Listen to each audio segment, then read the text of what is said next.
వినే గొప్ప మనసును మాకు దయచేయమని కోరుకుంటూ ఈ ప్రార్థన యేసుక్రీస్తు నామములో అడిగి వేడుకుంటున్నాము తండ్రి, ఆమేన్. ప్రియమైన దేవుని వాళ్ళరా, సమయంలో మన దగ్గర ఎగ్జామ్ రాసే పిల్లలు డిప్లొమాలో ఎక్కువ ఉన్నారు. బైబిల్ను ఫస్ట్ రాసే వాళ్ళు దగ్గర దగ్గర 7-8 మంది ఉన్నారు. కాబట్టిగా మీకు చెప్తున్నప్పుడు మీరు నోట్స్, తేదీ, స్పీకర్ ఎవరు, అవన్నీ మా దగ్గర ఉంటాయి, మీ దగ్గర కూడా ఉండాలంట. నిజంగానే చెప్తున్నారా? వీళ్ళు ఏదైనా పదవుల కోసం ఏమైనా ఆశిస్తున్నారా? ఇవన్నీ చెకింగ్ జరుగుతున్నాయి. చెకింగ్ కోసం కాదు, కానీ మనము బైబిల్ నేర్చుకోవాలి. దానికోసం శ్రద్ధగా ఆలకించండి, ఓకేనా? ఓకే. ఈరోజు పాఠము డిప్లొమా ఇన్ బైబిల్ థియాలజీ మొదటి సంవత్సరంలో ఒక పాఠము, భవిష్యత్ ఎరిగిన దేవుడు మంచి చెడులు తెలివినిచ్చు వృక్షమును ఏదెను తోటలో ఎందుకు వేశాడు? అర్థమైతే కదండి. ఏదెను తోటలో దేవుడు మంచి చెడులు తెలివినిచ్చు వృక్షాన్ని ఎందుకు వేశాడు? ఇది ఇప్పటికీ ప్రశ్నగానే మిగిలిపోయింది. ఎంతోమంది బోధకులు పుట్టుకొచ్చారు, ఎంతోమంది పెద్ద పెద్ద గొప్ప వాళ్ళు వచ్చారు. కానీ దగ్గర దగ్గర మనం వచ్చేసరికి 21వ శతాబ్దం ఇది. ఇప్పటికీ కూడా ఆ చెట్టు ఎందుకు దేవుడు వేశాడు అనేది ఒక ప్రశ్నగానే మిగిలిపోయింది. అది బైబిల్ కలిగిన వారికి కానీ, లేదంటే బైబిల్ లేని వాళ్ళకి కానీ. ఇప్పుడు అదే కదా మనం అడిగేది. మీ దేవుడు చెట్టు వేసి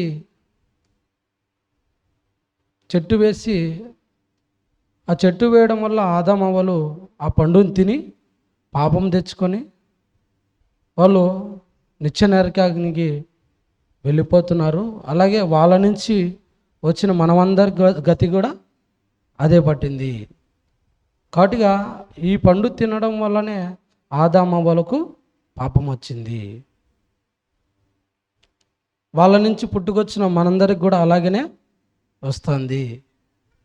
అంటే మనల్ని పరలోకానికి పోనీకుండా దేవుడే చేశాడు అని దేవుడి మీద వాళ్ళు ఒక నేరం మోపుతున్నారు, అంతే కదా. అదే చెట్టు లేకపోతే వాళ్ళు తినేవాళ్ళు కాదు, ఈ పాపం వచ్చేది కాదు, అవునా? మనం కూడా ఆ నరకానికి పోయేవాళ్ళం కాదు. కానీ ఇదంతా జరగడానికి గల కారణం ఏందన్నప్పుడు ఆదాము అవ్వలకు వాళ్ళని అడిగితే మా తప్పేం లేదు, దేవుడే చేశాడు, ఆ చెట్టు వేయడం వల్లే మేము తిన్నాము అని అంటారు. ఏమండి, ఇక్కడ ఒకసారి ఆదికాండం చూడండి. సరే, అంతకన్నా ముందు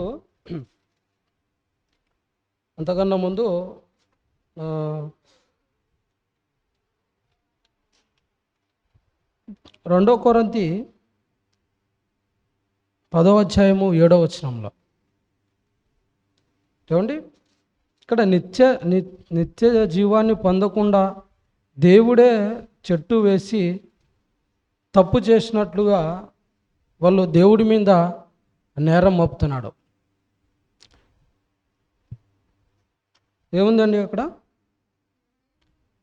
ఎవడైనాను 2 కొరింథీ 10వ అధ్యాయం 7వ వచనం, సంగతులను అనే మాట ఉంటుంది చూడండి. సంగతులను పైనే మీరు చూచుచున్నారు. ఏమండి, లేఖనాలను ఎలా చూస్తున్నారంట? వీళ్ళు పైనే చూస్తున్నారు. కానీ వాక్యాన్ని ఎలా పరిశీలన చేయాలి? వాక్యము బహులోతుగాను బహుదూరంగాను ఉంది. అంటే వాక్యాన్ని మనం అర్థం కావాలంటే ఎలా ఆలోచన చేస్తే అర్థమవుతుందంటే పైన ఆలోచన చేసి చదువుకుంటూ పోతే అర్థం కాదు. ఒక మనిషికి అర్థం కావాలంటేనే కొన్ని సంవత్సరాలు పడుతుంది, అవునా? చాలామంది మాట్లాడుకుంటారు, వీడి మనస్తత్వం ఏంది, వీడు నాకు అర్థమే కాడు అని అంటాం. అవునా? ఆఫ్టర్ ఆల్ ఒక మనిషికి అర్థం కాకపోతే మరి దేవుని మనసు అర్థం కావాలంటే సంగతులను పైన చూస్తే అర్థమవుతుందా? వీళ్ళు అనుకున్నట్లుగా చెట్టు వేయడం వల్లే పాపం వచ్చింది అనే విధంగా ఆలోచన చేస్తే సరిపోతుందా? దేవుని మనసు అర్థమవుతుందా? అసలు దేవుడు ఎందుకు వేశాడు? వీళ్ళు ఎందుకు తిన్నారు? ఒకవేళ వేసిన తర్వాత దేవుడు ఏమన్నా తినమన్నాడా, తినవద్దన్నాడా? ఇవన్నీ ఆలోచన చేయాలి కదా. అక్కడ చెట్టు ఉంది, వీళ్ళు తిన్నారు, పాపం వచ్చింది, దేవుడే చంపేశాడు. అవునా? రకరకాల క్వశ్చన్లు పుట్టించినాడు. పుట్టించిన తర్వాత అందరూ జనాలు వస్తున్నారు. ఇక భూమి సరిపోదు కనుక వీళ్ళందరినీ ఏం చేయాలా? చంపేయాలంటే నేను ఒక పండు పెట్టాలా? అలా ప్లాన్తో దేవుడు ఈ సృష్టిని చేసిన తర్వాత మనుషులు సరిపోరేమో అనే ఉద్దేశంతో చంపేస్తే వచ్చిన వాళ్ళకు స్థలం దొరుకుతుంది కదా అనే క్వశ్చన్ కూడా చేస్తున్నారు. అంతే కదా. వచ్చిన వాళ్ళందరూ చావకుండా అలాగే ఉన్నారనుకోండి, భూమి సరిపోతుందా? ఈ క్వశ్చన్ కూడా వేస్తారు. ఏమండి, వీళ్ళే కాదు, ఇంకా యేసుక్రీస్తు రెండవ రాకడ వరకు ఎంతమంది అయితే మనుషులు పుడతారో వాళ్ళందరికీ స్థలము ఉంటుంది. ఇంకొక విషయం ఏందన్నప్పుడు, ఇప్పుడు బ్రతుకున్న జనాభా దగ్గర ఎంత? 800 కోట్ల మంది. అంతేనా? బతికిన వాళ్ళు 800 కోట్ల మందే. కానీ చనిపోయిన వాళ్ళు ఎంతమంది? కొన్ని వేల కోట్ల మంది. వాళ్ళందరూ ఎక్కడున్నారు ఇప్పుడు? అలా అడగాల. మీరు ప్రశ్న వేసేవన్నీ ఇలా అడగాల. బతికిన వాళ్ళు 800 కోట్ల మంది, చనిపోయిన వాళ్ళు ఎంతమంది? లెక్కకు లేదు. మరి వాళ్ళందరూ ఎక్కడున్నారు? భూమి సరిపోదు కనుక దేవుడు చంపేశాడు అంటున్నావు కదా. పండు తినడం వల్లే పాపం వచ్చిందన్నారు కదా. ఈ చనిపోయిన వాళ్ళందరూ ఎక్కడున్నారు ఇప్పుడు? పరలోకంలో ఉన్నారా? నరకంలో ఉన్నారా? భూమి మీదే ఉన్నారు. భూమి మీదనే ఉన్నారు వాళ్ళు. అవునా? వాళ్ళ శరీరాలు ఇక్కడే ఉన్నాయి. ఓకేనా? వాళ్ళ శరీరాలన్నీ ఇక్కడే ఉన్నాయి. అందుకే మృతులను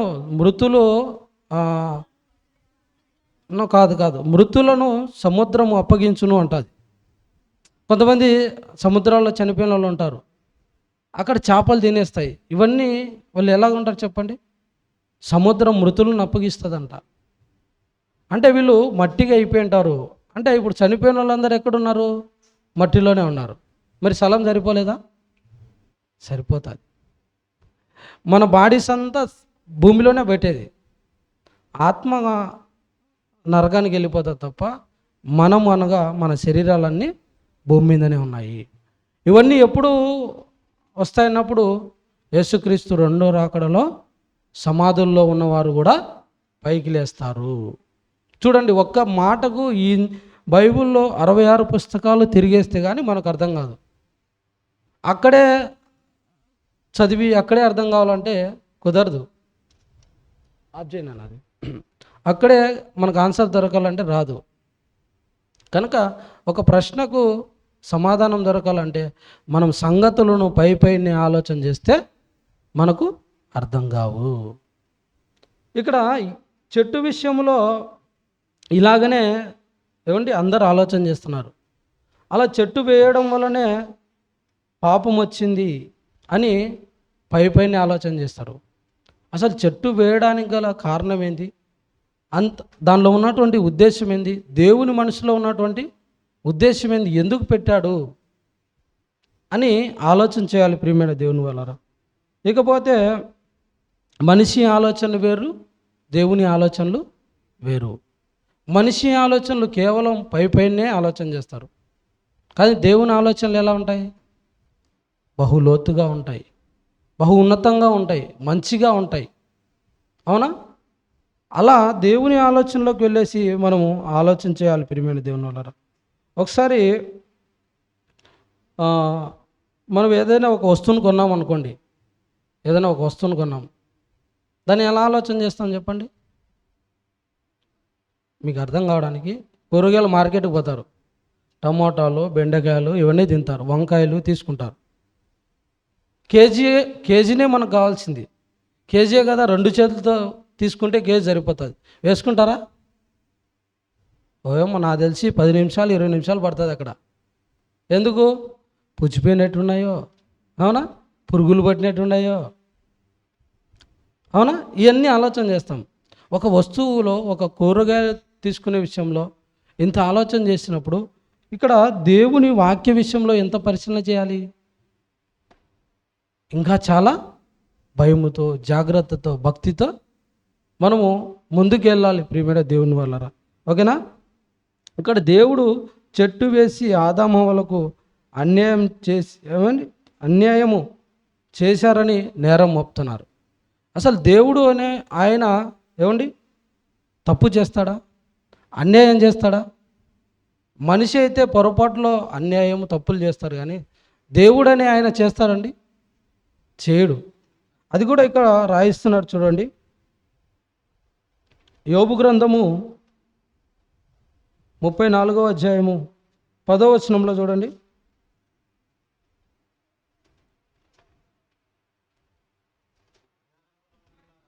విజ్ఞానము గల మనుషులారా, నా మాట ఆలకించుడి. దేవుడు అన్యాయం చేయుట అసంభవము. ఇప్పుడు దేవుడు అన్యాయం చేశాడని ఎవరు చెప్పుకుంటున్నారు అన్నప్పుడు సంగతులను పైన ఆలోచన చేసేవాళ్ళు చెప్పుకుంటారు. అవునా? అంటే దేవుని సంగతులను పైన ఆలోచన చేయకూడదు. అలా పైనే మనం చదువుకోవడం వల్ల అవును నిజమే కదా, దేవుడే కదా చెట్టు వేసింది, ఆయనే కదా చంపించింది, వాళ్ళు తినడం వల్లే కదా పాపం వచ్చింది అనే ఆలోచన వస్తుంది. ఎవరికైనా వస్తుంది. బైబిల్ చదివే వారికే వచ్చినప్పుడు చదివిన వాళ్ళకి రాదా? వస్తుంది. కనుక ఇక్కడ దేవుడు అన్యాయం చేయుట అసంభవము. దేవుడు అన్యాయం చేయడండి. ఎలాగా అన్యాయం చేయడం అన్నప్పుడు ఒక సూర్యుడిని చూడండి. సూర్యుడు మంచోని మీద వెలుగు పడుతుంది, చెడ్డోని మీద కూడా వెలుతురు పడుతుంది. వీడు చెడ్డోడు కనుక వీడికి వెలుతురు ఆపండి అన్నాడా? వాడి మీద పడుతుంది. అలాగే వర్షం చూడండి. వర్షం పడేటప్పుడు మంచోళ్ళు మాత్రమే తడుస్తారా? మంచోళ్ళు తడుస్తారు, చెడ్డోళ్ళు తడుస్తారు, అందరూ తడుస్తారు. ఒకవేళ దేవుడే అన్యాయస్తుడు అయితే అలా పడకూడదు కదా, మంచి వాళ్ళకే ఇవ్వాలి కదా. మరి చెడ్డ వాళ్ళకు కూడా ఎందుకు ఇస్తున్నాడు? గాలి ఇస్తున్నాడు, వర్షం ఇస్తున్నాడు, సూర్యుని వెలుతురిస్తున్నాడు. అవునా? అంటే దీన్ని బట్టి ఏమర్థమవుతుంది? దేవుడు అన్యాయం చేయుట అసంభవము. అంటే ఇక్కడ చెట్టు వేయడంలో దేవుని తప్పు లేదు. మరి ఎవరిది తప్పు అన్నప్పుడు సంగతులను పైనే ఆలోచన చేస్తే వారిది. ఆదామవ్వలకు ఆ పండు పెట్టిన తర్వాత ఆ సందర్భాన్ని ఒకసారి చూద్దాం.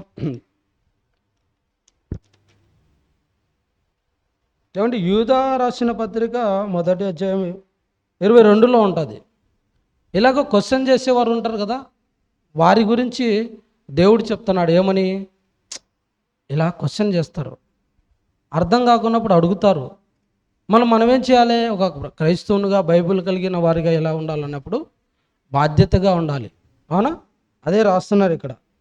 సందేహపడు యూదా పత్రిక 1వ అధ్యాయం 22వ వచనం. సందేహపడు వారి మీద కనికరము చూపుడి, అగ్నిలో నుండి లాగినట్టు కొందరినైనా రక్షించాలి మనం. అలా సందేహం వచ్చిందా, వాళ్ళ మీద ఏం చేయాలి? మనం కనికరం చూపించాలా? నీకు తెలియదా? ఓకే, తెలుసుకొని చెప్తానా? నాకు కూడా అన్నీ తెలుసని నేను అన్నానండి.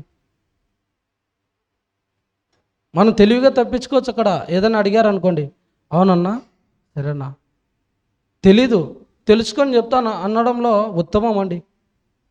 నేను ప్రిన్సిపాల్ని కదా, నేను ఇంకొకరిని కదా, ఇది కూడా తెలియదా? నాకు తెలియనట్టు మీ అందరికీ తెలుసండి, మీకు తెలియనట్టు నాకు కొన్ని తెలుసు. అవునా? కనుక మనం ఏం చేయాలన్నప్పుడు ఖచ్చితమైనటువంటి ఇన్ఫర్మేషన్ ఇవ్వాలా. సందేహపడు వారి మీద మనము కనికరం చూపించాలా. నిజాయితీగా ఏమండి ఉన్న మాటను వాస్తవాన్ని చెప్పాలా. 2 ఎంత అంటే ఎంత చెప్పాలా? 4 చెప్పాలా. లేదండి 3, 4 అనేసామనుకోండి, ఏదో ఒకటి చెప్పాలని, అది తప్పు కదా. అలాగే బైబిల్ కూడా ఇలా కనికరంతో ఏమండి ఇలా సందేహపడి వారి మీద మనం కనికరంతో వాస్తవాన్ని చెప్పాలా. తెలీదా? తెలుసుకోవడానికి మనం ప్రయత్నం చేయాలా. తప్పేముంది? అబద్ధపు మాటలు చెప్పి వాణ్ణి నరకానికి పంపించే వాళ్ళం అవుతాం, అవునా? ఇలా ప్రశ్నలు అడిగే వారికి కూడా కనికరంతో మనము సమాధానం చెప్పాలి. ఓకేనా? అసలు చెట్టు దేవుడు ఎందుకు వేశాడు? ఆ చెట్టు వేయడానికి గల కారణం ఏంది? అసలు దేవుని ఉద్దేశం ఏంది అనేది మన పాఠం. ఓకేనా? సందర్భం ఇదంతా పరిచయం. ఓకే అండి, ఇదంతా పరిచయంలోకి మీరు రాసుకోవాలి. ఏమని? ఏమండి, ఇది ప్రశ్నగానే మిగిలిపోయింది. అలాగే ఆదామవులు పాపం చేయడానికి అవకాశం ఆ చెట్టే. ఓకేనా? ఆ చెట్టు తిన్నారు కనుకనే ఈ పాపం చేశారు. అదే చెట్టు వేగా ఉంటే పాపం చేసేవారు కాదు అని ఇవన్నీ మనకు పరిచయంలో వస్తుంది. దానివల్లే నిత్య జీవానికి పోలేకపోయారు. అలా పోవడానికి గల కారణం దేవుడే అని నేరం మోపారు. కనుక ఇది మనుషుల ఆలోచన, దేవుని ఆలోచన కాదని అలా మనము ఏమండి ఇవన్నీ రాసుకోవాలి పాయింట్లు. ఓకేనా? మీరు నోట్స్ చెక్ చేస్తారు కనుకనే మళ్ళీ చెప్తున్నాను నేను. ఇవన్నీ ఫస్ట్ మనము ఇంట్రడక్షన్లో రాయాలా. కాదు దేవుని ఆలోచనలు వేరు, మనుషుల ఆలోచన వేరు. దేవుని మనుషులు తెలుసుకోవాలంటే బైబిల్ని దివారాత్రం మనము ధ్యానించాలి. కనుక ఇవన్నీ ఆలోచన ఎవరికి వస్తాయినప్పుడు సంగతులు పైన ఆలోచన చేసే వారికి వస్తాయి. కనుక అలా సంగతులను మనము పైన ఆలోచన చేయక పరిశీలన చేయాలి.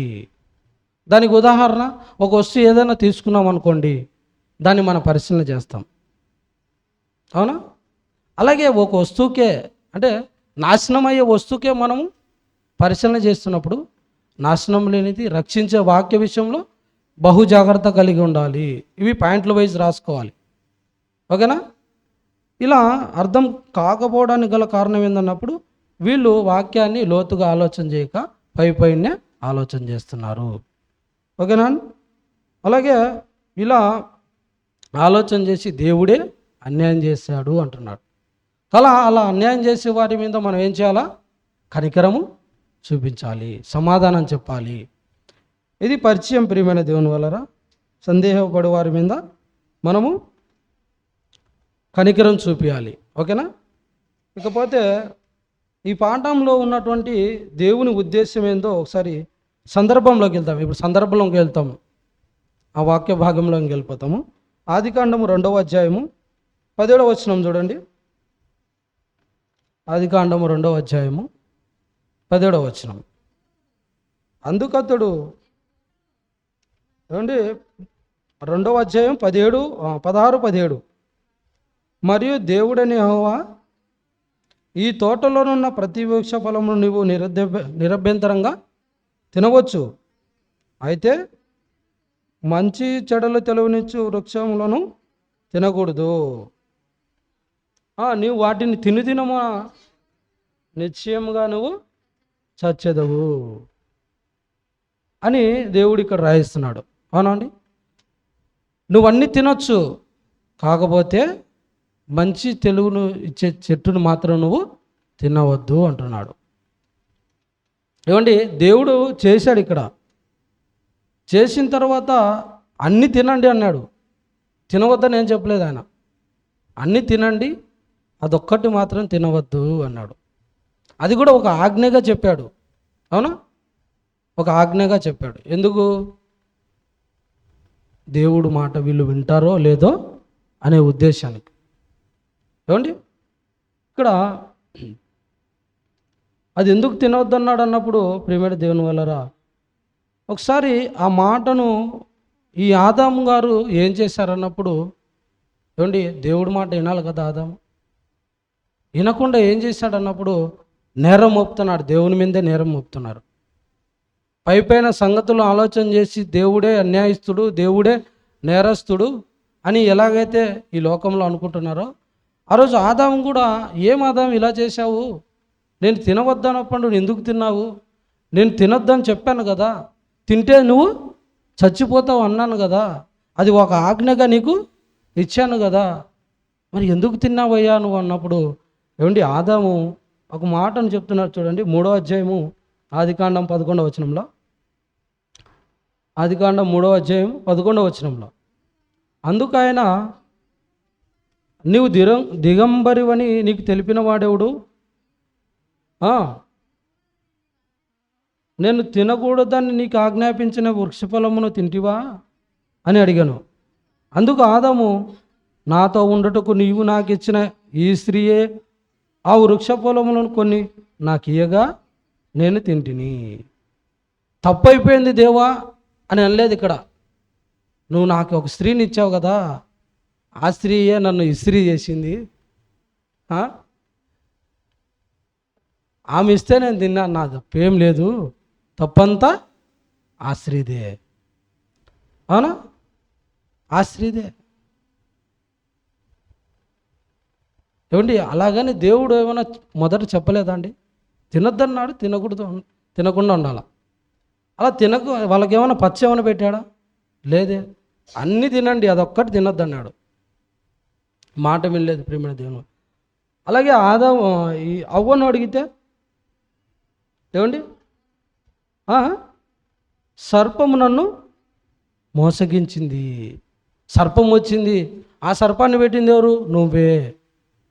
ఏమండి, ఇక్కడ ఆదాము కానీ అవ్వ కానీ తప్పు చేసిన తర్వాత ఒప్పుకోలేదండి, తప్పంతా నీదే అన్నారు.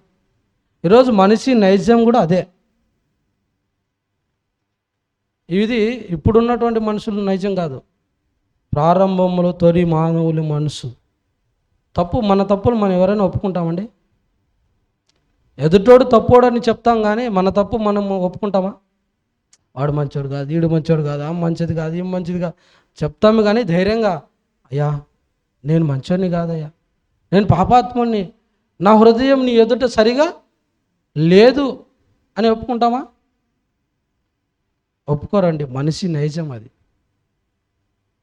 కనుక ప్రియమైన దేవుని వల్ల ఇక్కడ ఆదాముకి హవ్వకు ఏమండి ఇలా ఒకరి మీద ఒకరు నేరం మోపారు. ఇలా నేరం మోపిన తర్వాత దేవుడు వాళ్ళకు ఒక శాపాన్ని ఇచ్చాడు. తప్పు చేసిన తర్వాత ఒప్పుకోకుంటే దేవుడు ఏం చేస్తున్నాడు అన్నప్పుడు ఇక్కడ శాపాన్ని ఇస్తున్నాడు. చూద్దాం ఆ మాట. ఆదికాండం 3వ అధ్యాయం, ఇదే 3వ అధ్యాయం 17, 18 వచనాల్లో చూడండి. ఆయన ఆదాముతో, నీవు నీ భార్య మాట విని తినవద్దని నేను నీకు ఆజ్ఞాపించిన వృక్షఫలమును తింటివి గనక నీ నిమిత్తము నేల శపింపబడినది, ప్రయాసముతోను నీ బ్రతుకు దినములన్నీ దాని పంట తిందువు, అది ముళ్ళ తుప్పలను గచ్చపొదలను మీకు మొలిపించును. ఆదాముకు చూడండి, నువ్వు కష్టపడితే కానీ నీకు ఆహారం దొరకదు, నువ్వు చెమట వచ్చి కష్టపడి. ఈరోజు మనకందరికీ ఏమండి, ఆహారం దొరకాలంటే చెమట రాంది ఆహారం వస్తుందా? కష్టపడాలా, కష్టపడి పని చేస్తేనే మనకు ఆహారం దొరుకుతుంది. అది దేవుడికి పెట్టినటువంటి శాపం ఇప్పుడు కూడా మనము అనుభవిస్తున్నాం. అవునా? అదే దేవుడి మాట ఏంటంటే ఆదాం, మనకు కూడా వండుకునే పని లేదు, తెంపుకొని తినడమే. గ్యాస్ ఉండదు, పొయ్యి ఉండదు. అవునా? ఆడవాళ్ళకు అసలు పనే ఉండదు. ఉప్పు తక్కువైందని వాళ్ళని మనం కొట్టాల్సిన అవసరం లేదు. అవునా? వాళ్ళు మన గుడ్డలు వాళ్ళు ఉతకాల్సిన పని లేదు. ఇవన్నీ ఎక్కడి నుంచి వచ్చాయన్నప్పుడు ఆ రోజు చేసినటువంటి దేవుని ఆజ్ఞగా పెట్టిన మాటను వాళ్ళు పక్కన పెట్టడం వల్ల, ఆజ్ఞను పక్కన పెట్టడం వల్ల ఇవన్నీ వచ్చాయి. ప్రియమైన దేవుని, ఆదాం అయితే చెమట వచ్చి కష్టపడి పనిచేయాలి. మరి అవ్వకు ఏం శాపం ఇచ్చాడు? నువ్వు ప్రసవేదనతో ప్రసవేదనతో నువ్వు పిల్లలను కంటావు. పిల్లలు కనడంలో సులువుగా ఉంటుందండి. పిల్లలు కనేటప్పుడు అది మనకు తెలియదు, వాళ్ళకే తెలుస్తుంది. మనిషిలో 206 ఎముకలు ఉంటాయి. 6 ఎముకలు విరిగితే ఎంత నొప్పి వస్తుందో అంత నొప్పి ఉంటుందంట వాళ్ళకు. అంటే చచ్చి మళ్ళా బ్రతికినంత నొప్పి. అంత నొప్పి భరించాల వాళ్ళంటే భరించాలా. ఎందుకు? అవ్వ పండు తిని ఆదాముకి ఇచ్చి, ఆమె కూడా ఆలోచన చేయలేదు, ఆదాము ఆలోచన చేయలేదు. ఏమండి, ఈ సర్పం కూడా ఆలోచన చేయకుండా సైతాను ఆడిపోయేసి చెప్పింది. దీనికి కూడా శాపం ఇచ్చాడు దేవుడు. ఏం శాపము? నువ్వు భూజంతువులన్నింటిలోనూ నువ్వు నేలను పాకుతూ నువ్వు నీ కడుపుతో నువ్వు ప్రాకుతూ బ్రతకాలి. మనుషులు నిన్ను చూసినప్పుడు వాళ్ళు నిన్ను తల మీద కొడతారు. అందుకే పామును చూస్తానే మనం, ఏమండి, పామును చూస్తానే పిల్లిని ఎత్తుకున్నట్టు ఎత్తుకుంటామా? రాయి తీసుకొని కట్టె తీసుకొని దబా దబా దబా అని ఏడ కొడతాం మనము? ఖచ్చితంగా నెత్తి మీదే కొడతాం. అవునా? ఏం మధ్యలో కొట్టచ్చు కదా, తోక భాగంలో కొట్టచ్చు కదా, నెత్తినే కొడతారండి. దేవుడు ఏదైతే చెప్పాడో ఆ మాట ఖచ్చితంగా నెరవేరుతుంది ప్రియమైన దేవుని వలన. ఇక్కడ వద్దన్న మాటను వాళ్ళు జవదారడం వల్ల ఇన్ని కష్టాలు తెచ్చిపెట్టుకున్నారు వాళ్ళు. ఓకే అండి ప్రియమైన దేవుని వల్ల. ఇక్కడ పండు పెట్టాడు దేవుడు, ఆ చెట్టును పెట్టాడు. చెట్టు పెట్టిన తర్వాత ఏం చెప్పాడు? మీరు దీనిని తినవద్దు అని చెప్పాడా చెప్పలేదా? చెప్పకుంటే దేవునిది తప్పు. అవునా? చెప్పినా కూడా దేవుని మాటను ధిక్కరించి వీళ్ళేం చేశారు? తప్పు చేశారు. ఏమండి, ఇక్కడ చెట్టు వేసిన తండ్రిది తప్పు అవుతుందా? మాటను అతిక్రమించి పండు తిన్నటువంటి ఆదాము హవ్వలది తప్పు అవుతుందా? మాటను ఏమండి పాటించని వాళ్ళది తప్పు అవుతుంది. ఓకేనా? అది ఎలాగున్నప్పుడు ప్రియమైన దేవుని వల్లరా ముందుకెళ్తే మీకు తెలుస్తుంది. ఓకేనా? ఇక తండ్రి చెట్టు ఎందుకు వేశాడు? ఏమండి, తండ్రి చెట్టు ఎందుకు వేశాడు? ఇదే కదా క్వశ్చన్ మనకు. బాగానే ఉంది, అంతా బాగానే ఉంది, వాళ్ళు తప్పు చేయడం వల్ల ఇవన్నీ జరిగిందని. అసలు దేవుడు చెట్టు వేయకుండా అంటే ఇదంతా జరిగేది కాదు కదా అనేది మన క్వశ్చన్. అంతే కదా? దేవుడు చెట్టు వేసాడు, చెప్పాడు, మాట సెలవు ఇచ్చినాడు, ఆజ్ఞను అతిక్రమించారు. ఓకే, అంతా బాగుంది. అసలు వేయకుండా ఉంటే బాగుంది కదా అనేది మన క్వశ్చన్. చూద్దాం ప్రియమైన దేవుని వల్ల.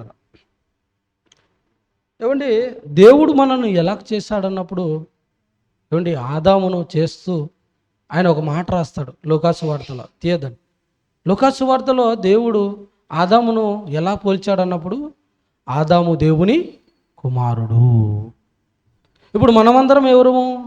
ఆదాములో నుంచి వచ్చిన వాళ్ళమే. ఆదాము దేవునికి కుమారుడైతే మనం ఎవరము? మనం కూడా దేవుని కుమారులమే. అసలు మన గురించి దేవుడు ఎంతగా రాయించాడు అన్నప్పుడు, కీర్తన గ్రంథము 82వ అధ్యాయంలో ఏమంటే 1 నుంచి 6 వచనాలు ఉంటారు. 6వ వచనం డైరెక్ట్గా చదవండి.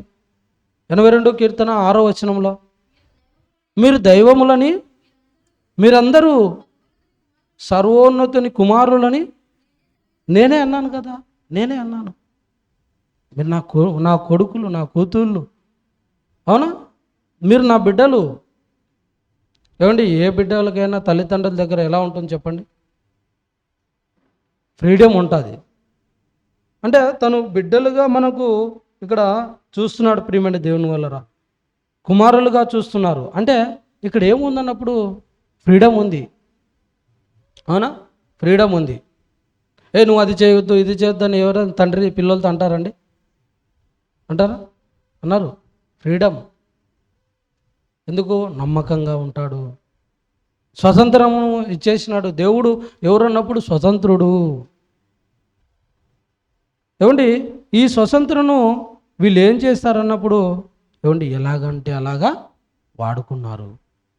అదే మాటను పౌలు గారు రాస్తూ గలితీయులకు రాస్తూ ఒక మాట రాయిస్తున్నాడు. ఆ మాట ఒకసారి చూడగలిగితే ప్రియమైన దేవుని వల్ల, గలితీయులు రాసిన పత్రిక 5వ అధ్యాయం 13వ వచనం, దేవుడు మనల్ని కుమారులుగా, దైవాలుగా సంబోధించాడు. స్వతంత్రులుగా ఆయన మనల్ని పెట్టాడు. అయితే ఈ స్వతంత్రను ఆ రోజు గలితీయులకు రాస్తున్నటువంటి ఏమండి ఆ పౌలు గారు ఎలాగ రాస్తున్నారో చూడండి. సహోదరులారా, మీరు స్వతంత్రులుగా ఉండుటకు పిలువబెడితిరి. అయితే ఒక మాట అంటున్నాడు ఇక్కడ. ఆ స్వాతంత్రమును శారీర క్రియలకు హేతు చేసుకొనక ప్రేమ కలిగిన వారై ఒకరిని ఒకడు దాసులుగా ఉండాలి. ప్రేమ కలిగిన వారై మనం ఎలా ఉండాలంటున్నాడు? ఒకరిని ఒకడు మనం దాసులుగా అంటున్నాడు. అసలు మనం ఎలా పిలువబడ్డాం అన్నప్పుడు కుమారులుగా పిలువబడ్డాం, దైవాలుగా పిలువబడ్డాం. ఏమండి, స్వతంత్రులుగా మనము పిలువబడ్డాము. అయితే స్వాతంత్రం ఉందని చెప్పి ఏదంటే అది మనము చేయడానికి వీల్లేదు ప్రియమైన దేవుని వల్ల. ఇప్పుడు మనకు కూడా స్వాతంత్రం వచ్చింది, మన భారతదేశానికి కూడా స్వాతంత్రం ఉంది కదా. అయితే ఏదంటే చేయొచ్చా? చేయకూడదు. మనకంటూ ఒక రాజ్యాంగం ఉంది, దాని ప్రకారంగా మనం ఈ లోకంలో మనుషులతో నడుచుకోవాలి. అవునా? ఇది అర్థం కావడానికి ఏమండి ఒక చిన్న ఎగ్జాంపుల్ చెప్తాను. కరెంట్ ఉందండి, కరెంట్ ఉంది. దాన్ని పోయి మనము ఏమండి పట్టుకుంటామా? పట్టుకోవడానికి ఛాన్స్ ఉంది, పట్టుకుంటామా? పట్టుకోవడానికి స్వతంత్రం ఉంది. ఇప్పుడు అక్కడ ప్లగ్గులు ఏదో ఒకటి ఉంటాయి, దాంట్లో వేలు పెట్టేదానికి మనం ఎవడు అడ్డం లేడు, స్వతంత్రం ఉంది. కానీ మనం చేస్తే షాక్ కొట్టి చచ్చిపోతాం. అవునా? అలాగే ప్రియమైన దేవుని వల్లరా ఇంట్లో మనకు కత్తులు ఉంటాయి, ఇవన్నీ ఉంటాయి. ఆ కత్తులు దేనికి వాడుకోవాలా? కూరగాయలు కోసుకోవడానికి, దానికోసం వాడుకోవాలా? అవునా? అలా కాదని చెప్పి అమ్మ అన్నం పెట్టలేదని పీక్ కోసేస్తామా? కాదు కదా. స్వతంత్రం ఉంది. ఏమండి, తల్లిదండ్రులు అన్నీ ఎక్కడంటే అక్కడ పెట్టేస్తారు, కత్తులు ఏమండి అన్నీ పెట్టేస్తారు. వంట రూమ్లో అన్నీ ఉంటాయి, అగ్గిపెట్టి ఉంటుంది, కత్తి ఉంటుంది, ఏమండి అన్నీ ఉంటాయి. కానీ అన్నిటినీ నాకు మా ఇంట్లో స్వతంత్రం ఉందని చెప్పి అన్నీ వాడుకుంటే ఎలా ఉంటుంది? తప్పు కదా అది. స్వతంత్రం ఉన్నా దాన్ని మనం ఏం చేయాలా? అన్నీ వాడుకోకూడదు. అలాగే ఇక్కడ ఆదాము వాళ్ళకు దేవుడు ఏమండి ఫ్రీడమ్ ఇచ్చేశాడు, స్వతంత్రులుగా ఉంచేశాడు. అయితే అదొక్కటి తినొద్దు నాయనా అన్నాడు. కానీ దేవుని మాటను వీళ్ళు జవదాటారు ప్రియమైన దేవుని వాళ్ళరా. తమ స్వతంత్రాన్ని తన శరీర క్రియలకు వాళ్ళు హేతువు చేసుకున్నారు. ఏమండి, అగ్గిపెట్టె ఉందని చెప్పేసి అమ్మ పోయిందని చెప్పి ఇల్లును అంటిస్తారండి? మా అమ్మ ఆడ అగ్గిపెట్టె పెట్టడం వల్ల నేను ఇల్లును తగలబెట్టానని అంటే ఎవరిది? అగ్గిపెట్టె పెట్టిన అమ్మ తప్ప? అగ్గిపెట్టెతో ఇల్లు కాల్చిన కొడుకు తప్ప? కాల్చినడైతే తప్పండి. అవునా? మరి అమ్మ చెప్పచ్చు కదండి, అక్కడ ఉంది నాన్న, కత్తి ఉంది, అగ్గిపెట్టు ఉంది, నువ్వు దీన్ని ఇలా వాడాలో అలా వాడాలని చెప్పిందండి? చెప్పలేదే. ఎందుకు? నా కొడుకు స్వతంత్రుడు, చెప్పాల్సిన అవసరం లేదు. కానీ ఇక్కడ చెప్పినా కూడా వాళ్ళు ఏం చేశారు? ఆదామవ్వలు దేవుని మాటను పక్కన పెట్టేశారండి. తింటే చస్తారని చెప్పేశాడా లేదా? పొరపాటున చెప్పకుండా ఉండింటేనా ఇది కూడా క్వశ్చన్ చేసేవాళ్ళేమో, వేసిన ఆయన చెప్పచ్చు కదా అని. అవునా? మన ఇంట్లో ఏమండి స్వతంత్రం అంటే మనం ఎలాగ పిలువబడ్డామన్నప్పుడు స్వతంత్రులుగా పిలువబడ్డాము. ఈ స్వతంత్రాన్ని మనం ఎలా చేయాలన్నప్పుడు శారీర క్రియలకు హేతువుగా వాడుకోకూడదు. స్వతంత్రం ఉందని చెప్పి అన్నీ చేసేటివి కాదు. ఇప్పుడు దేవుడు తండ్రి అయిన దేవుడు ఎందుకు చెట్టు వేశాడు? చెట్టు వేసిన తర్వాత స్వతంత్రులుగా పెట్టాడు. ఇప్పుడు తప్పు ఎవరిది? చెట్టు వేసిన తండ్రిదా? స్వతంత్రాన్ని కోల్పోయి ఎలాగంటే అలాగా దేవుని ఆజ్ఞను పక్కన పెట్టి తిన్న ఆదామవ్వలది తప్ప? అంతే కదండి. అన్నీ ఉన్నాయని చెప్పి అన్నీ చేసేదాన్ని కాదు కదా. కత్తి ఉందని చెప్పి ఎవరినంటే వాళ్ళు పొడిస్తే కరెక్టేనా? కత్తి పెట్టినంది తప్పంటారా? ఇప్పుడు ట్రాన్స్ఫార్మర్లు ఉంటాయి ఎక్కడంటే అక్కడ. ట్రాన్స్ఫార్మర్లు ఎందుకు? మన వీధికి ఒక ట్రాన్స్ఫార్మర్ ఉంటుంది, అవునా? అది మనందరికీ వెలిగిచ్చేది. ఎవడండి ఆడు గవర్నమెంట్ వాడు పెట్టాడు కనుక మావాడు పోయినాడు, గవర్నమెంట్ తప్పంటామా? ఆడ పెడితేనే మనకు వెలుతురు వస్తుంది. గవర్నమెంట్ తప్పు లేదు కదా. మళ్ళా పోక దానికి ఏం చేస్తాడంటే పుర్రె పెట్టి 2 ఎముకలు ఇటు అడ్డంగా పెడతాడు, ఇలా పోతే నువ్వు ఇలా అయిపోతావని. అవునా? కనుక దేవుడు కూడా చెప్పాడు. చెప్పి వీళ్ళని స్వతంత్రులుగా చేసి కుమారులుగా పిలువబెట్టి అన్నీ చేసి ఏమండి మంచిగా ఉంటారని ఆశపడ్డాడండి. కానీ వీళ్ళు నువ్వే చెట్టు వేసావు, అందుకోసమే మేము చచ్చిపోయాము అని దేవుని మీదే నేరం వేశాడు. ఏమండి పాపం చేయడానికి అవకాశం ఉండి పాపం చేయని వాడు గొప్పవాడండి. ఏం చేయడానికి అవకాశమే లేకుండా నేను చేయలేదంటే తప్పు కదా అది. అందులో గొప్పతనం ఏముంది? అవునా? ఒక ఆడపిల్ల పోతుంటుంది అండి, ఆమె పోయినప్పుడు నీ ఎలాగా అనుకోవాలా? ఒక తల్లిగా ఒక చెల్లిగా అనుకోవాలా కదా? ఆమె తిరుగుతుంది కనుక నేను పొడి చేసినానంటే ఇక ఎవరు లేని చోటు పెట్టేసి నువ్వు ఒకరిని చంపమంటే ఆడెవరన్నా ఉంటే కదా చంపేదానికి. కనుక ప్రేమడ దేవుని వల్లరా ఏమండి, ఒక ఊర్లో కొన్ని ఊర్లలో కొన్ని ఉండవు, దోమలు లేని దేశాలు ఉంటాయి. అవునా? అలాగే కొన్ని వస్తువులు లేని దేశం ఉందనుకోండి. సపోజ్ మందు లేని దేశం ఉంది. ఏది? తాగే మందు, సారాయి అంటారు. అది ఉందనుకోండి, ఆడ ఉండి నేను తాగడం లేదు అని అంటే గొప్ప అంటారా? ఇలా తాగడానికి విచ్చలవిడిగా ఉన్నా కూడా తాగనివాడు గొప్పవాడా? అవకాశం ఉండి కూడా తాగనివాడు గొప్ప. అక్కడ చెట్టు వేశాడు దేవుడు.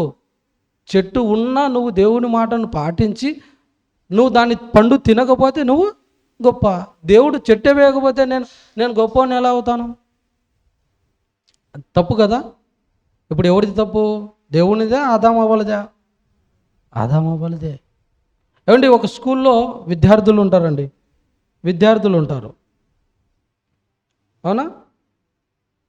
ఇప్పుడు చదివేవాడెవరో చదవని వాడెవరో టీచర్కి తెలుసా లేదా? తెలుసు కదా. వీడు ఖచ్చితంగా 100కి 90 మార్కులు తెస్తాడు, వీడు 70 తెస్తాడు, వీడు 80 తెస్తాడు, వీడు ఫెయిల్ అవుతాడు. కాబట్టి ఈయనకి ఒక్కరికి పరీక్ష పెడితే సరిపోతుంది అంటే బాగుంటుందండి? పాస్ అయినా ఫెయిల్ అయినా వాడు క్లవర్ అయినా ఎవరైనా కూడా ఎగ్జామ్ అనగా అందరూ అటెంప్ట్ చేసి రాయాల్సిందే. అలాగే ఇక్కడ ఆదామవ్వలకు దేవుడు పరీక్ష పెట్టడానికి ఆ చెట్టును పెట్టాడు. ఏమండి, దేవునికి తెలీదా? తెలుసు కదా. మరి ఎందుకు చెట్టు వేయాలంటే?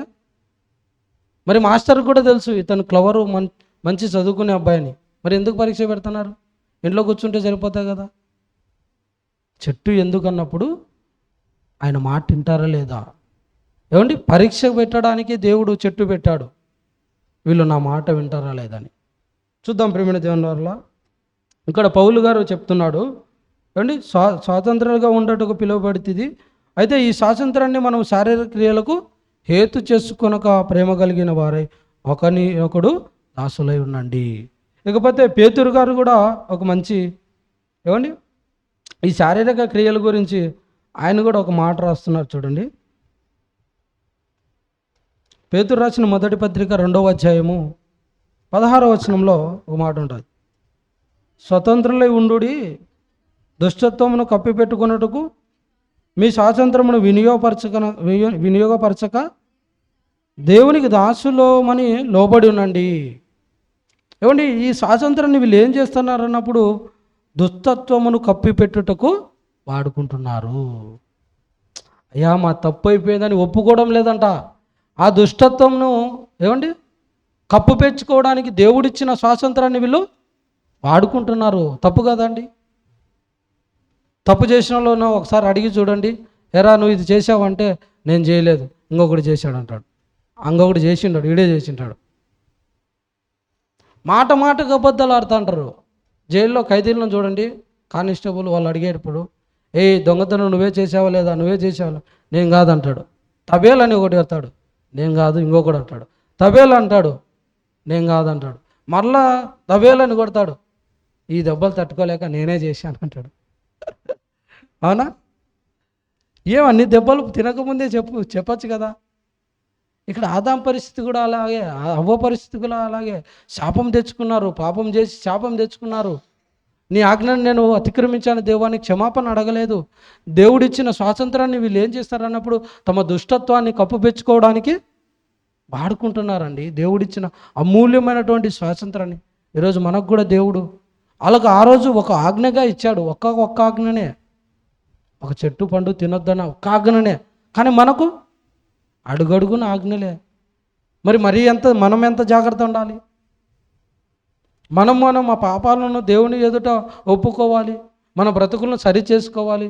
అవును, నేను అది చేశాను, ఇది చేశాను, నీ వాక్య ప్రకారంగా నేను లేను, నీ వాక్యానికి భిన్నంగా నేను ప్రవర్తిస్తున్నాను, నాకు తెలియక చేశాను, ఇప్పుడు తెలిసింది, ఇంకా చేయను ప్రభా. నువ్వు ఇచ్చిన స్వాతంత్రాన్ని నేను దుష్టత్వంకు నేను కప్పుపెట్టుకోవడానికి వాడను అని క్షమాపణ అడగాలండి. అలా ఎవరైతే క్షమాపణ అడుగుతారో దేవుడు వారి కుటుంబాలను చక్కగా కాపాడతాడు. లేదు, దేవుడిచ్చిన స్వాతంత్రం నన్ను ఎవరు చూడడం లేదు, నన్ను ఎవరు పట్టుకోలేదు, నేను స్వతంత్రుడిగా తిరుగుతాను, నా పాపాలు నేను చేస్తూనే ఉంటానంటే అగ్నిలో వేయడానికి ఆయన రెడీగా ఉన్నాడు. మనకు జరిగేది లాస్ట్ తీర్పు అదే. కనుక వీళ్ళు ఏమంటే ఇక్కడ పేతురు గారి ద్వారా రాస్తున్నాడు, తమ తప్పులను కప్పుపెట్టుకోవడానికి దేవుడు మంచికి వాడమన్నా ఏమండి స్వాతంత్రాన్ని వాళ్ళు ఏం చేస్తున్నాడంటే దాని దుష్టత్వమును కప్పుపెట్టుకోవడానికి వాళ్ళు ఆ స్వాతంత్రాన్ని వాడుకున్నారు. కనుక ప్రియమైన దేవుని వల్లరా, తండ్రి నా కుమారులని వారిని పరీక్షించడానికే చెట్టు వేశాడు. ఆ చెట్టు ఎందుకు వేశాడు అన్నప్పుడు తమలను పరీక్షించడానికే. ఆ పరీక్షలో వాళ్ళు ఏమయ్యారు? ఫెయిల్ అయిపోయినారు ప్రియమైన దేవుని వల్లరా. కనుక ఇప్పుడు చెట్టు వేసిన దేవునిది తప్ప, లేకుంటే చెట్టు వేసి చేయొద్దని చెప్పిన దేవునిది తప్ప? ఎవరి తప్పు? దేవునిదే కదూ. మళ్ళీ చెప్పరేంది అంటే అర్థమైందనే కాలేదనే? అదా మొబైల్దే కదండి. దేవునిది తప్ప? దేవుడు అన్యాయం చేశాడా? దేవుడు నేరం చేశాడా? దేవుడు స్వతంత్రులుగానే పెట్టాడు. అవునా? ఫ్రీడమ్ ఇచ్చేశాడు. ఫ్రీడమ్ ఇచ్చేసి నా కోసం బ్రతకండి, పరీక్ష కోసం దీన్ని నేను పెట్టాను. కనుక వీళ్ళు ఏం అయ్యారు అన్నప్పుడు పరీక్షలో వీళ్ళు ఫెయిల్ అయ్యారు. ఏమండి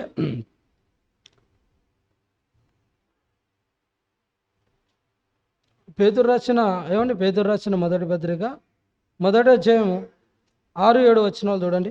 ఇక్కడ సందర్భంలో మనము 2 రెఫరెన్సులు చూసాము. ఒకటి ఏందమ్మా, పౌలు చెప్పినటువంటి స్వతంత్రులుగా పిలువబడ్డారని పౌలు గారు చెప్పారు. అయితే పేతురు గారు ఏం చెప్పాడు? ఆ స్వతంత్రాన్ని మీరు దేనికి వాడుకుంటున్నారో చెప్తున్నాడు. దుష్టత్వాన్ని కప్పుపెట్టుకోవడానికి మీరు వాడుతున్నారు అని. ఓకేనా? అది సందర్భంలో ఈ 2 వచనాలు మీరు రాయగలిగితే సరిపోతుంది. ఓకేనా? ఇక ఇవన్నీ పరీక్ష కోసము దేవుడు చెట్టును వేశాడని ఒక 2 రెఫరెన్సులు చూసుకుందాం. 1వ అధ్యాయం 6వ వచనం 7వ వచనం. ఇందువలన మీరు మిక్కిలి ఆనందించున్నారు, మహిమ ఘనత కలుగుటకు కారణమగుచున్నారు. అండి ఇక్కడ పరీక్ష కోసము మీరు ఉన్నారు. ప్రతి మనిషికి పరీక్ష ఉంటుంది. ఒక బంగారానికి ఎలాగైతే పరీక్షింపబడిన తర్వాత అది ఉత్తమమైన బంగారం, నకిలీ బంగారం అని ఎలా తెలుస్తుందో, అలాగే మీరు కూడా ఏమండి ఘనత కలుగుటకు కారణంగా అవుతున్నారు. అంటే పరీక్షకు మీరు నిలబడుతున్నారు, శోధనకు మీరు నిలబడుతున్నారు. అందుకే మిమ్మల్ని స్వతంత్రులుగా నేను పెట్టాను, పరీక్షలో పాస్ కావడానికి. ఇంకొక మాటను చూద్దాం ప్రియమైన దేవుని వల్ల. తిమోతికి రాసిన మొదటి పత్రిక 3వ అధ్యాయము 10వ వచనం.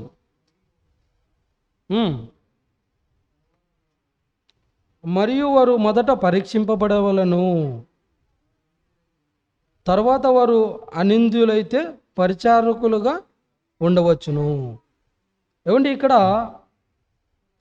పరీక్ష, ఇది ఒక పరిచారకునికి పరీక్ష.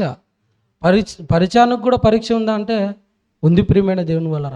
స్టూడెంట్కే కాదు, పరిచారకులుగా ఉన్నటువంటి వారికి కూడా పరీక్ష. స్కూల్లో టీచర్కు పరీక్ష ఉంటుందా, విద్యార్థులకు పరీక్ష ఉంటుందా? విద్యార్థులకు పరీక్ష ఉంటుంది. మరి ఆ విద్యార్థులకు పాఠం చెప్పే వాళ్ళకి పరీక్ష రాసిండారు వాళ్ళు రాసి పాస్ అయ్యి, పరీక్ష పాస్ అయ్యి టీచర్లుగా ఉంటారు. అవునా? ఇక్కడ పరిచారకులుగా ఉన్న వారికి కూడా పరీక్ష ఉంది అంటున్నాడు దేవుడు. ఇక్కడ పరిచారకులు అంటే దేవుని పని చేసేవాళ్ళు. దేవుని పని, మనమందరం దేవుని పని చేసేవాళ్ళమే.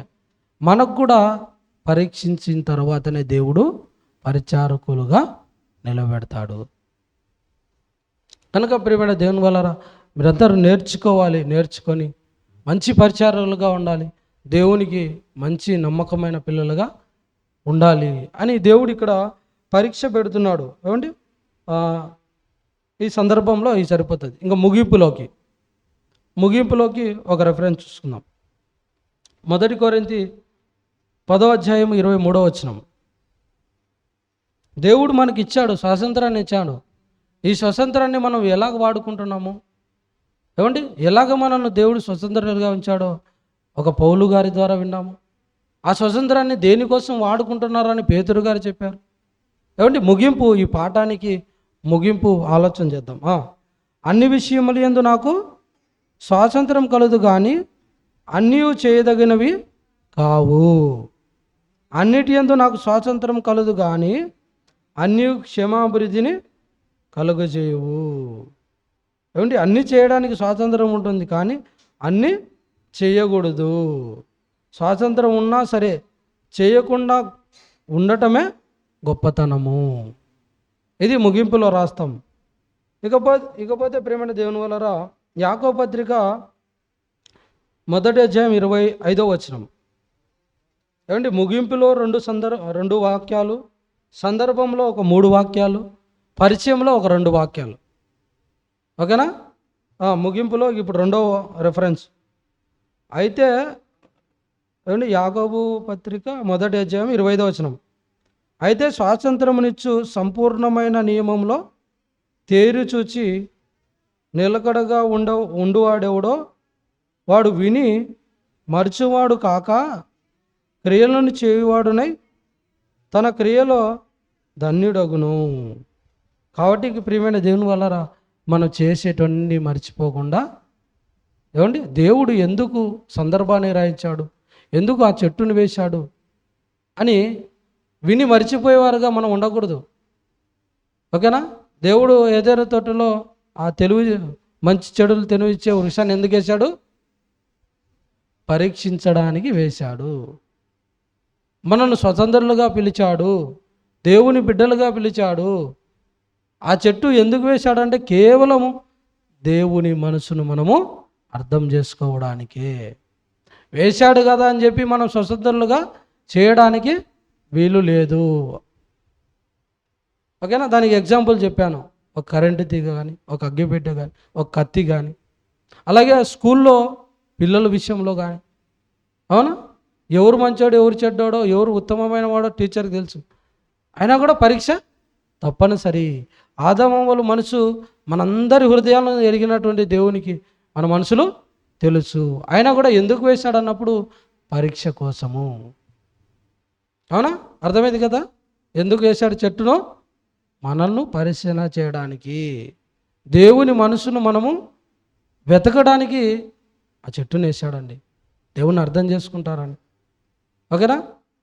కనుక ప్రియమైన దేవుని వల్ల స్వాతంత్ర విషయంలో నియమాన్ని ఏర్పించుకొని నిలకడగా ఉండి మనం నేరం చేయకుండా శోధనలు ఎదుర్కొని ఎల్లప్పుడూ సిద్ధముగా ఉండాలి. ఓకేనా? అలాగే ఏదోను వనంలో చెట్టు వేయటంలో ఆయన ఉద్దేశాన్ని ఆలోచన చేస్తే నా పిల్లలు స్వతంత్రులుగా వారిని గొప్పవారిగా నిరూపించడానికే వారిని పరీక్షించడానికే చెట్టు వేశాడు. పరీక్షించడానికే దేవుడు చెట్టు వేశాడు.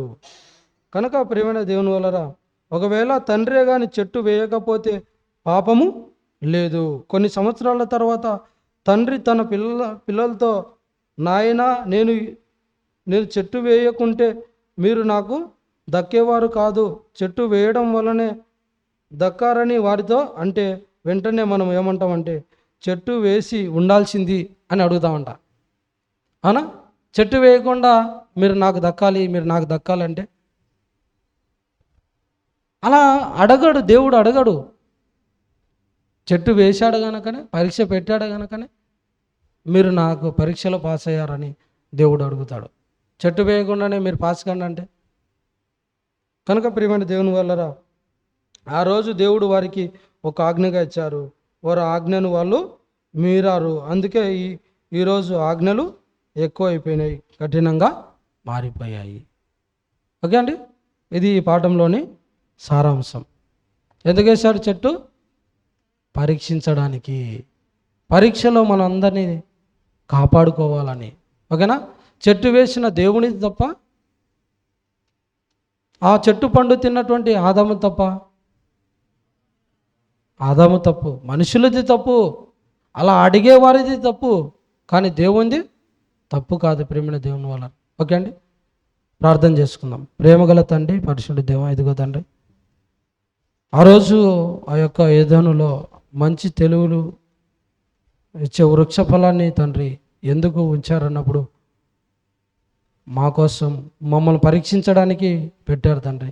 నీ మాట వింటామా వినమా, మీ మనసులు ఎంతవరకు మేము అర్థం చేసుకున్నాము అనే ఉద్దేశంతో మీరు ఒక మంచి తండ్రిగా, స్వతంత్రులుగా మమ్మల్ని చేసి మా మీద నమ్మకం ఉంచుకొని మీరు ఉంచారు తండ్రి. ఆ రోజు ఆదాము చేసినటువంటి తప్పు వల్ల తండ్రి ఈరోజు కూడా మీ మనసును తెలుసుకోలేని వారుగా ఎందరో ఉన్నారు. వాళ్ళందరూ తెలుసుకొని నీకోసం తండ్రి మీరు అన్యాయం చేసే దేవుడు కాదు, నేరం చేసే దేవుడు కాదని మేము తెలుసుకొని మా తప్పులు మేము సరి చేసుకొని మీరిచ్చే స్వతంత్రాన్ని తండ్రి కేవలం మా శరీరానికి హేతువు చేసుకొనక నీ పని కోసం, నీ పరీక్షలో గెలిచడానికి మాత్రమే మేము నీ స్వతంత్రాన్ని వాడుకునే బిడ్డలుగా మమ్మల్ని దీవించమని కోరుకుంటూ, మేము చేసే తప్పులన్నిటిని తండ్రి మీ పాదాల చెంత ఒప్పుకొని తప్పు మాదే, మీదేం లేదని తండ్రి మేము క్షమాపణ అడిగే పిల్లలుగా మమ్మల్ని దీవించమని కోరుకుంటూ ఈ ప్రార్థన యేసుక్రీస్తు నామములో అడిగి వేడుకుంటున్నాము తండ్రి, ఆమెన్. అందరికి వందనాలండి. సెలవు. వీడియో సంఘ